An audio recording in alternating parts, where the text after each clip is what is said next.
ಲಕ್ಷ್ಮಿಯನ್ನ ಆರಾಧನೆ ಶುಕ್ರವಾರ ದಿವಸ ಅಂತ ಸಹಜವಾಗಿ ನಾವು ಎಲ್ಲ ಕಡೆ ಲಕ್ಷ್ಮೀ ಪೂಜೆ ಬರುವಂತದ್ದು ವರಮಹಾಲಕ್ಷ್ಮಿ ಶುಕ್ರವಾರ ದಿವಸ ಬರುತ್ತೆ, ಬೇರೆ ದಿವಸ ಬರಲ್ಲ. ಸಾಕಪ್ಪ ನಾನು ಚೆನ್ನಾಗಿದ್ದಾಗಲೇ ಮರಣ ಹೊಂದಬೇಕು. ಹಾಗೆ ಹಣಕಾಸಿಗೆ ಸಂಬಂಧಪಟ್ಟ ಎಲ್ಲ ಅನುಕೂಲತೆಯನ್ನು ಕೊಡುವಂತವನು ಶುಕ್ರ. ಬುಧ ಒಳ್ಳೆ ವಿದ್ಯೆಯನ್ನ, ಒಳ್ಳೆ ಬುದ್ಧಿಯನ್ನ, ಹಾಗೆ ಒಳ್ಳೆ ಮಾತನಾಡುವಂತಹ ಕೌಶಲ್ಯವನ್ನ, ಒಳ್ಳೆ ಉದ್ಯೋಗ ವ್ಯವಹಾರ ಅನುಕೂಲತೆಯನ್ನು ಕೊಡುವಂತದ್ದು ಬುಧ. ನವಗ್ರಹಗಳ ಆರಾಧನೆಯನ್ನ ವಾರದಲ್ಲಿ ಯಾವ ದಿನ ಪೂಜೆ ಮಾಡಬೇಕು ಅಥವಾ ಯಾವ ದಿನ ಬರಬೇಕು? ಇದು ತುಂಬಾ ವಿಶೇಷವಾಗಿರುವಂತಹ ದೇವಸ್ಥಾನ. ಇದು ಪೂರ್ತಿಯಾಗಿ ನವಗ್ರಹ ದೇವಸ್ಥಾನಗಳು. ನೀವು ಎಲ್ಲ ಕಡೆ ನೋಡಿರ್ತೀರಿ, ನವಗ್ರಹ ದೇವಸ್ಥಾನ ಒಟ್ಟಿಗೆ ಎಲ್ಲ ದೇವಸ್ಥಾನಗಳು ಒಂದೇ, ಇದು ಅಲ್ಲೂ ಸಹ 9 ಇರುತ್ತೆ, ಅದು ಒಂದೇ ಜಾಗದಲ್ಲಿ ಒಟ್ಟಿಗೆ ಇರ್ತಾರೆ.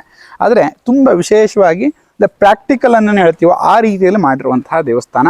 ಅದರಲ್ಲೂ ಪ್ರಧಾನವಾಗಿ ನಾಡಿ ವಿದ್ಯೆಯನ್ನು ಬಳಸಿ ಮಾಡಿದ್ದಾರೆ. ಬನ್ನಿ ಇಲ್ಲಿ ನೋಡೋಣ. ಒಂದು ದೇವಸ್ಥಾನದ ಸಂಪೂರ್ಣ ಮಾಹಿತಿಯನ್ನು ನಾನು ಕೊಡ್ತೀನಿ. ಒಟ್ಟಾರೆ ಇಡೀ ಜಗತ್ತಿನಲ್ಲಿ ನಮಗೆಲ್ಲರಿಗೂ ಗೊತ್ತೇ ಇದೆ, ನಿತ್ಯ ಒಟ್ಟಾರೆ ದಿವಸ ಒಂದೊಂದು ನಕ್ಷತ್ರಗಳು ಬರುತ್ತೆ, 27 ನಕ್ಷತ್ರಗಳಿರ್ತವೆ. ಇಲ್ಲಿ ಮಧ್ಯಕ್ಕೆ ಸೂರ್ಯನ ದೇವಸ್ಥಾನವನ್ನು ತಗೊಳ್ಳೋಣ ನಾವು. ಪ್ರಧಾನವಾಗಿ ಎಲ್ಲ ಸೈನ್ಸ್ಗಳು ಹೇಳುತ್ತೆ, ಸೂರ್ಯನ ಬೆಳಕನ್ನು ತಗೊಳ್ತಾ ಇದ್ರೆ ವಿಟಮಿನ್ ಡಿ ಅಂತ ಹೇಳುವಂಥದ್ದು ಬರುತ್ತೆ ಅಂತ ಹೇಳಿ ನಾವು ಸಹಜವಾಗಿ ಸೈನ್ಸಲ್ಲಿ ಓದಿರ್ತೀವಿ. ನಮ್ಮ ಎಲ್ಲ ಭಾರತೀಯ ಪರಂಪರೆಯು ಅದನ್ನೇ ಹೇಳುತ್ತೆ, ಏನು ಸೂರ್ಯನ ಆರಾಧನೆ ಮಾಡೋದ್ರಿಂದ ಆರೋಗ್ಯ ವೃದ್ಧಿ ಆಗುತ್ತೆ ಅಂತೇಳಿ ಹೇಳುತ್ತೆ. ಖಂಡಿತ. ಹಾಗಾಗಿ ಇಲ್ಲಿ ವಿಶೇಷತೆ ಕೆಲವು ನೋಡೋಣ. ಸೂರ್ಯನ ಆರಾಧನೆ ಮಾಡೋದ್ರಿಂದ ಆರೋಗ್ಯ ವೃದ್ಧಿ ಆಗುತ್ತೆ. ಸೂರ್ಯನ ಪೂಜೆಯನ್ನು ಮಾಡೋದ್ರಿಂದ ಒಳ್ಳೆ ಆರೋಗ್ಯಗಳು ಉಂಟು ಮಾಡುವಂಥದ್ದೇ ಸೂರ್ಯ. ಮನಸ್ಸಿಗೆ ಸಂಬಂಧಪಟ್ಟಂತಹ ಅಶಾಂತಿಯನ್ನ, ಏನೇ ತೊಂದರೆ ತಾಪತ್ರಗಳ ನಿವೃತ್ತಿಯನ್ನ ಮಾಡುವ, ಯಾಕೆಂದ್ರೆ ಮನಸ್ಸು ಸಮಾಧಾನ ಇದ್ರೆ ಮಾತ್ರ ನಾವು ಉಳಿದೆಲ್ಲ ಕಾರ್ಯಗಳು ಮಾಡ್ಲಿಕ್ಕಾಗತ್ತೆ. ಹಾಗಾಗಿ ಮನಸ್ಸನ್ನ ವಿಶೇಷವಾಗಿ ಒಳ್ಳೆ ಹತೋಟಿಯಲ್ಲಿ ಇರುವಂಥದ್ದು, ಅಥವಾ ಮನಸ್ಸಿಗೆ ಏನಾದ್ರು ತುಂಬಾ ಖೇದಗಳಾಗ್ತಾ ಇದೆ, ಚಂದ್ರನ ಪ್ರಾರ್ಥನೆ ಪೂಜೆ ಮಾಡೋದ್ರಿಂದ ಹೆಚ್ಚಿನಂತಹ ಮನಸ್ಸಿಗೆ ಶಾಂತಿ ಉಂಟಾಗುತ್ತೆ. ಹಾಗೆ ಮಂಗಳ ಅಂತ ಹೇಳಿ, ಕುಜ ಅಂತ ಹೇಳಿ ಕರಿತೇವೆ, ಮಂಗಳ ಎರಡು ಒಂದೇ ಹೆಸರು. ಹಾಗಾಗಿ ಮಂಗಳನನ್ನ ಪೂಜೆ ಮಾಡೋದ್ರಿಂದ ಈ ಆಲಸ್ಯವನ್ನ ದೂರ ಮಾಡುತ್ತೆ. ಅಂದ್ರೆ ಆಮೇಲೆ ಮಾಡಿದ್ರಾಯ್ತು, ನನಗೆ ಮನಸ್ಸೇ ಇಲ್ಲ, ಮೂಡೇ ಇಲ್ಲ, ಇವತ್ತು ಯಾಕೆ ಮಾಡಬೇಕು, ಅಥವಾ ಹೋಗಿ ಕೆಲಸ ಮಾಡಬೇಕು ಅಂದರೆ ಆಮೇಲೆ ಹೋದ್ರಾಯ್ತು, ಆ ರೀತಿ ಆಲಸ್ಯವನ್ನು ದೂರ ಮಾಡುವಂಥದ್ದೇ ಮಂಗಳ ಅಂತ ಹೇಳಿ ಕರೆಯಲ್ಪಡುತ್ತೆ.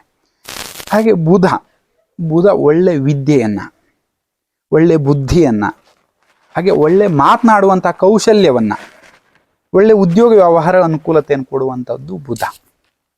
ಹಾಗೆ ಎಲ್ಲ ರೀತಿಯಲ್ಲೂ ಅಭಿವೃದ್ಧಿಯನ್ನ, ಗುರು ಅಂತ ಹೇಳ್ತೇವೆ, ಗುರುಬಲ ಅಂತ ಹೇಳ್ತೀವಲ್ಲ, ಅಂತಹ ಗುರುಬಲವನ್ನು ಕೊಡುವಂಥದ್ದು, ಅಥವಾ ಮಾಡುವಂತಹ ಕೆಲಸ ಉನ್ನತಿಯನ್ನು ಕೊಡುವಂಥದ್ದು ಗುರು. ಹಾಗೆ ಹಣಕಾಸಿಗೆ ಸಂಬಂಧಪಟ್ಟ ಎಲ್ಲ ಅನುಕೂಲತೆಯನ್ನು ಕೊಡುವಂಥವನು ಶುಕ್ರ. ನಮಗೆ ದುಡ್ಡು ಬರಬೇಕು ಅಥವಾ ಹಣಕಾಸಿನಂಥ ವ್ಯವಹಾರಗಳಾಗಬೇಕು, ಶುಕ್ರ ಆರಾಧನೆಯನ್ನು ಹೇಳಿದ್ದಾರೆ.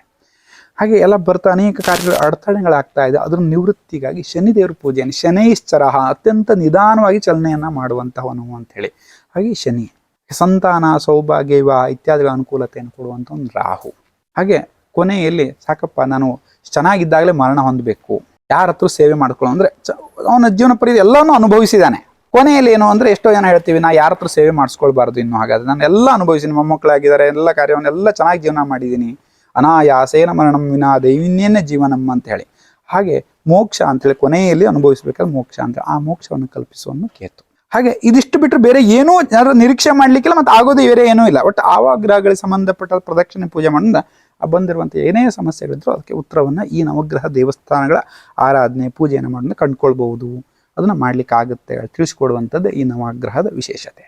ನವಗ್ರಹದಲ್ಲಿ ಒಂದು ಜನಗಳಿಗೆ ಯಾವ ರೀತಿ ಅಂದ್ರೆ, ಈಗ ಯಾವಾಗ ನಾವು ಭೇಟಿ ಕೊಡ್ಬೇಕು, ಅದು ನೀವ್ ಹೇಳಿದ್ರಿ ಒಂದೊಂದು ಸಮಸ್ಯೆ ಇದ್ದಾಗ ಸರಿ. ಈಗ ಸಾಮಾನ್ಯವಾಗಿ ಚೆನ್ನಾಗಿದ್ದಾಗ ಈಗ ಅವ್ರನ್ನ ನವಗ್ರಹಗಳ ಆರಾಧನೆಯನ್ನ ವಾರದಲ್ಲಿ ಯಾವ ದಿನ ಪೂಜೆ ಮಾಡ್ಬೇಕು ಅಥವಾ ಯಾವ ದಿನ ಬರಬೇಕು, ಆ ತರ ಒಂದು ಗೊಂದಲಗಳಿರುತ್ತೆ, ಹೇಗ್ ಮಾಡೋದು?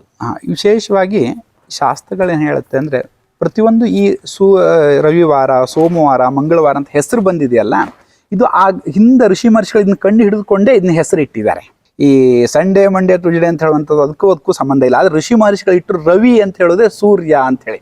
ನೀವು ಮೂಲ ಶಬ್ದ ತೆಗೆದು ನೋಡಿ, ರವಿ ಅಂತ ಹೇಳಿ ಭಾನು, ಸೂರ್ಯ ಅಂತ ಹೇಳಿ ನಮ್ಗೆ ಹಿಂದೆ ಪಾಠ ಮಾಡ್ಬೇಕಾದ್ರು ಹೇಳ್ಕೊಟ್ಟಿರೋದು.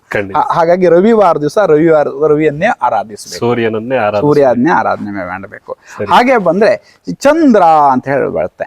ಚಂದ್ರ ಅಂತ ಹೇಳುವಂತವನೇ ಇಲ್ಲಿ ಬಂದ್ರೆ ಚಂದ್ರ ಅಂದ್ರೆ ಸೋಮವಾರ ದಿವಸ, ಸೋಮಂಗೆ ಚಂದ್ರ ಅಂತ ಇನ್ನೊಂದು ಹೆಸರು. ಸರಿ. ಹಾಗಾಗಿ ಸೋಮ ಅಂದ್ರೆ ಚಂದ್ರ, ಚಂದ್ರ ಅಂದ್ಕೂಡನೆ ಸೋಮ ಅಂದ್ರೆ ಸೋಮವಾರ ದಿವಸ ಅಂತ ಹೇಳಿ. ಮಂಗಳ ಅಂದ್ರೆ ಸಹಜವಾಗಿ ಮಂಗಳವಾರವೇ. ಮಂಗಳವಾರದ ವಿಶೇಷತೆ, ದೇವಿಗೂ ಮಂಗಳವಾರವನ್ನು ಹೇಳಿದ್ದಾರೆ. ಸರಿ. ನಾವು ಚಾಮುಂಡೇಶ್ವರಿ ಅಥವಾ ಇತ್ಯಾದಿ ಅಂದ್ರೆ ಶುಕ್ರವಾರ ಮಂಗಳವಾರ ಅತ್ಯಂತ ಶ್ರೇಷ್ಠ. ಹಾಗಾಗಿ ಕುಜ ಅಂತ ಹೇಳಿ ಶಾಕ್ತ ದೇವತೆಯನ್ನು ಹೇಳಿದೆ, ದೇವಿಯನ್ನು ಆರಾಧನೆ. ಕುಜನಲ್ಲಿ ಇನ್ನೊಂದು ಸ್ವರೂಪವೇ ಶಾಕ್ತ ದೇವತೆ ಅಂತ ಹೇಳಿದ್ರೆ, ಹಾಗಾಗಿ ಮಂಗಳ ಅಂತ ಹೇಳಿ ಬರುತ್ತೆ. ಹಾಗೆ ಮುಂದೆ ಹೋದ್ರೆ ಬುಧವಾರ ಬುಧ, ಅದಕ್ಕೆ ತಕ್ಕಂತೆ ಅದನ್ನ ಹಿಂದೆ ಹೆಸರು ಇಟ್ಟುಬಿಟ್ಟಿದ್ದಾರೆ. ಗುರುವಾರ ದಿವಸ ಗುರು, ಶುಕ್ರನಿಗೆ ಶುಕ್ರ. ಅದಕ್ಕಾಗಿ ನೋಡಿ ನಾವು ಲಕ್ಷ್ಮಿಯನ್ನು ಆರಾಧನೆ ಶುಕ್ರವಾರ ದಿವಸ ಅಂತ. ಸಹಜವಾಗಿ ನಾವು ಎಲ್ಲ ಕಡೆ ಲಕ್ಷ್ಮೀ ಪೂಜೆ ಬರುವಂತದ್ದು ವರಮಹಾಲಕ್ಷ್ಮಿ ಶುಕ್ರವಾರ ದಿವಸ ಬರುತ್ತೆ, ಬೇರೆ ದಿವಸ ಬರಲ್ಲ. ಲಕ್ಷ್ಮಿ ಶನಿವಾರ ದಿವಸ. ರಾಹು ಕುಜವದ್ ರಾಹು ಶನಿವತ್ ಕೇತು ಅಂತ ಹೇಳಿ. ಕುಜನಿಗೆ ಯಾವ ದಿವಸ ಆರಾಧನೆ ಮಾಡ್ತೀವೋ ಅದೇ ದಿವಸ ರಾಹುವನ್ನ ಆರಾಧನೆ ಮಾಡಬೇಕು. ಕೇತು ದಿವಸ ಯಾವ ದಿವಸ ಆರಾಧನೆ ಮಾಡ್ತೀವೋ ಅದನ್ನ ಕೇತು ಅದನ್ನ ಮಾಡಬೇಕು. ಶನಿವತ್ ಕೇತು, ಶನಿವಾರ ದಿವಸ ಕೇತು, ಮಂಗಳವಾರ ದಿವಸ ರಾಹು. ಸರಿ. ಕುಜವದ್ ರಾಹು ಅಂತ ಹೇಳಿ ಕುಜನಿಗೆ ಆರಾಧನೆ ಮಾಡ್ಬೇಕಾದ್ರೆ ರಾಹುವನ್ನು, ಶನಿಯನ್ನು ಆರಾಧನೆ ಮಾಡಬೇಕು ಕೇತುವನ್ನು ಅಂತ ಹೇಳಿ. ಅಂದ್ರೆ ಶನಿವಾರ ರಾಹು ಮಂಗಳವಾರ. ಅಲ್ಲಿಗೆ 9 ಗ್ರಹಗಳು ಒಂದು 7 ದಿನಗಳಲ್ಲಿ ಹೌದು ಇನ್ಕ್ಲೂಡಿಂಗ್ ಆಗಿದೆ ಅದು ಪೂರ್ತಿಯಾಗಿ. ಹಾಗಾಗಿ ಇದು ನವಗ್ರಹದ ವಿಶೇಷತೆ ಆಗಿದೆ.